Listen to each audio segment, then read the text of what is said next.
I don't know. And it's so making who's getting the title shot at SummerSlam? Is it going to be the Revival? I think it's going to be a triple threat between the Revival, the Leaders of World, and B Team. Well, yeah, because there's always a multi-team. Most of the card, it will probably be multi-man matches. God damn it! Get everyone on the card. There's great talent. That's how they work. There's like I said, they're gonna great talent. They're gonna have multi-man matches, but they're gonna be like 8 minutes tops for a potential 5-hour show. You'd be surprised. I'd be okay with that. Let's see. There's gonna be music guests. That was. I sure as hell hope not. There is. The positives. We talked a lot of negatives on this one. Brock Lesnar. Why would I watch the show? I think he just added that in. I love that. He just added that in. That wasn't in the script. He doesn't care. The show. Why would I watch the show? Give me some steak and some potatoes and a baked potato. and what he's losing now. Oh yeah. as much as I loved what they were doing with Brock this show, it also just angered me because you just the end segment is exactly the whole revealed the reason why they're doing this. Because it's been all built. Brock Lesnar just does not give a shit. Kurt Angle even gives the Paul Heyman the ultimatum: you get him out in the ring, or you're fired. Brock Lesnar's like, I'm not your friend. I'm not doing what you. I don't. You're not my boss, or you're not my boss. I'm your boss. That whole ordeal. This whole thing is just being built to get you to hate Brock Lesnar. And then I was like, yeah, I know this. I know what they're doing. They want me to hate Brock Lesnar so much that it leads to, we want Roman. They got people chanting, "We want Roman." They got the children. That's what this is all about. It's not about Brock Lesnar leaving. It's not about that. It's all just the ploy to get Roman Reigns over. However, I do have a somewhat counterpoint to that. It makes me feel manipulated. Not necessarily. This is how it's making me feel. I know, but consider this. Someone brought this up to me, and it sort of makes me look at this whole thing a little bit differently. When did that chant start? The end of the show. What part? After Brock. At what moment? After Brock F5 Kurt Angle scared away Constable Corbin, which, that's another thing that angered me. 50-50 booking with Baron Corbin and Finn Balor, but we don't need to talk about that. It happened right when Brock Lesnar was threatening Paul Heyman. The people weren't doing that or chanting that because they love Roman. Well, they were chanting that in response to how much they care about Paul Heyman. I think you're looking too far into it. I don't know. Paul Heyman has done a pretty good job. And it really doesn't matter either way. But he's also one of the more consistent. Only us smarks will actually be like, I love this guy. However, it's not necessarily because of love. With Kurt Angle, obviously he's physically built. He's a competitor. Mm-hmm. When it came to someone like Paul Heyman, he's very clearly not a wrestler. He's very clearly a manager. He's a talker. He's not a manager. He's an advocate. He's an advocate. I stand corrected. Get it right. But he's also an advocate that is not a physical force. He's a talker. He is not a fighter. He is not a wrestler. He is not a warrior. He is a chubby little fat guy who has a very big mouth. But all the same, they don't want to see him get beat up. And we don't want to see him get bullied. But here's the problem. Okay? People do want to see him get beat up. Okay? It doesn't matter if it's Brock Lesnar doing it or anything else. The thing about Paul Heyman is that the way he speaks and the words he uses, okay, he is Bobby the Brain Heenan in this era. Okay, so yeah, people do. You don't want to see him get his ass beat. We don't want to see him get his ass beat. Casuals want to see him get his ass beat. I don't care what the deal is. Okay, that was a very casual town. Oh yeah, that they were in. They're in Miami. Very casual. And Hold on. Yes. Very casual. Let's see what happens when they actually get down to brass tacks and broke. We know what's going to happen. No matter what they do to try to get Roman Reigns over in that time period, whether it's setting him up with Paul Heyman or anything like that, we all know how this match is going to end. Paul Heyman's going to turn on Brock Lesnar. Because we all know that Roman Reigns can't beat him clean. We've known that. We saw it at WrestleMania. We've seen it for years. The only way he can beat him is if he has help. And now we have the motive for Paul Heyman to turn to Roman Reigns instead of Brock Lesnar. That's what this was. This wasn't to get Roman Reigns over. That's what I'm taking this as. This wasn't to get Roman Reigns over. This wasn't. That just kind of happened. Okay, this was a very Roman Reigns friendly place because isn't he from that area or whatever? I believe so. Yeah. Yeah, so, from the Florida area. So they're in his hometown kind of area. So he was probably gonna get some kind of that reaction at some point. Okay, no matter what. This was to give motive for the Paul Heyman turn at SummerSlam. We have it now. I was hoping for a Braun Strowman cash in because I remember him saying the second Brock shows up, I'm cashing in. No, it didn't happen. We have the motive now, and that's what this whole show was about. Okay, that's what all this with Brock Lesnar, Paul Heyman, Kurt Angle. That's what this is all about. Took the whole 3 hours to tell us this. Okay, so it's a happy accident that Roman Reigns got the chance that he got tonight. That's what I'm going with.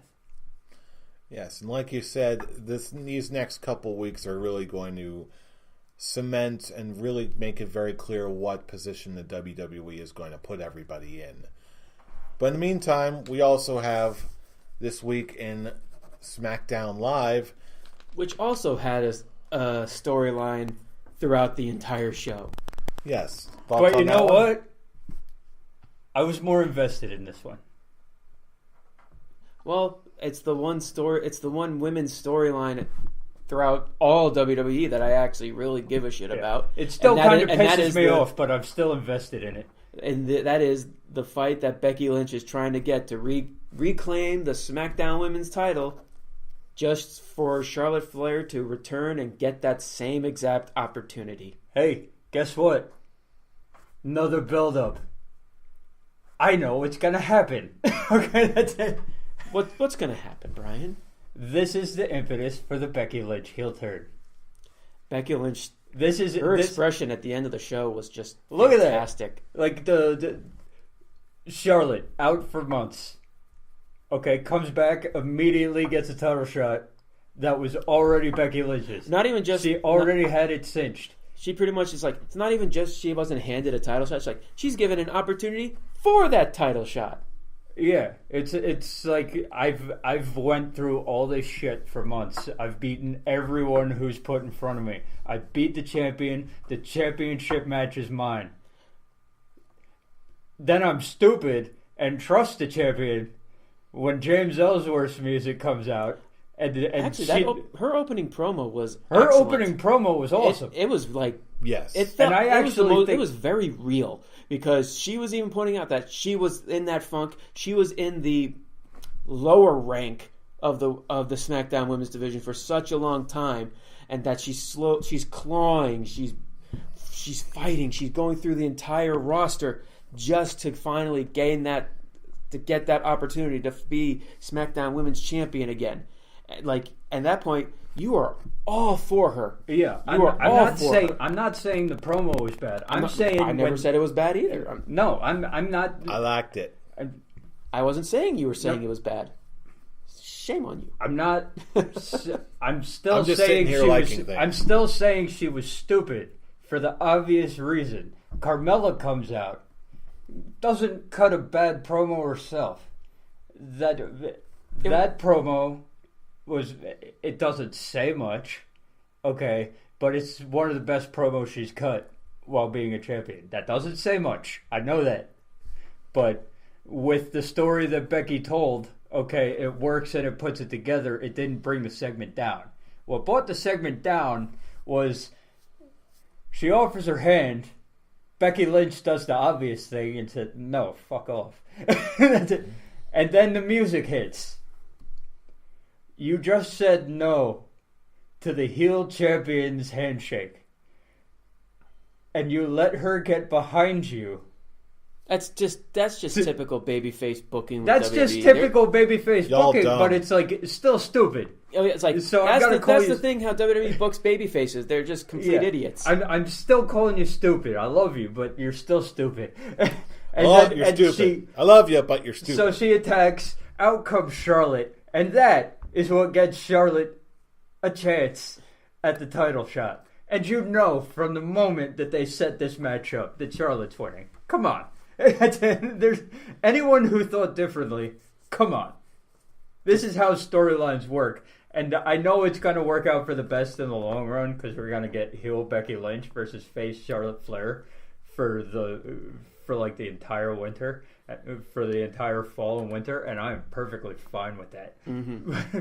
But you just want to see Bad Girl Becky show up. As for now, it's like I'm not hearing a denial. I deny nothing. I'm not going to deny truth. That's it.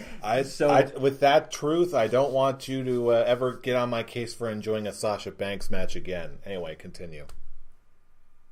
Well, the difference is you like Becky Lynch. I hate Sasha Banks. So I'll get to it. So I win either way. Go ahead. So the moral of the story here is, once again, we have motive for a turn. And it's you can see where the heel is coming from. Yeah, it's the one good thing that Raw did, okay, was give motive for what we know now is going to happen. Okay, that's the one good thing Raw did. Raw didn't do much good, but it's the one good thing that it did. SmackDown came and did a better job of giving motive for a heel turn that you believe in. And like, she scratched and clawed her way through the ranks for 4 months, including Charlotte, to get this title shot right here. And here comes my so-called best friend to take away my one-on-one match the first night she comes back.